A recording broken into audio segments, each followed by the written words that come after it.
جو جدید ٹیکنالوجی آئی ہے اس کے اندر اگر آپ ایک طرف دیکھیں گے تو فائدے بھی بہت ہیں، دوسری طرف دیکھیں گے تو اس کے اندر نقصان بھی بہت ہیں۔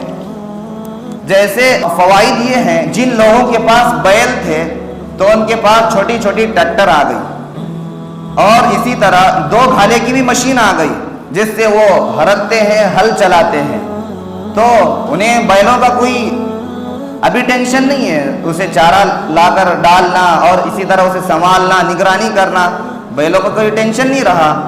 تو یہ مشین آ گئی تو ہمارے کاموں میں آسان ہو گیا، جو ایک جدید ٹیکنالوجی ہے۔ لیکن اس کے برخلاف اب آپ دوسری طرف دیکھیں گے، اس کے دوسرے پہلو پر نظر ڈالیں گے تو جدید ٹیکنالوجی کے آنے کی وجہ سے 100% ہمیں فائدہ نہیں ہو رہا ہے، 100% ہمیں فائدہ نہیں ہو رہا ہے۔ اس لیے کہ جب جانور تھے، گھر گھر کے اندر بیل تھے، بھینس تھی اور اسی طرح گائیں تھی، تو بارشیں خوب برسا کرتی تھی۔ اس لیے کہ جانوروں کو دیکھ کر اللہ تعالیٰ بارش برساتے ہیں نا، اگرچہ ہمارے گناہوں کی وجہ سے بارش روک لیں، لیکن جانور بھی تو دعا کرتے ہیں، جانور بھی تو اللہ تعالیٰ سے مانگتے ہیں۔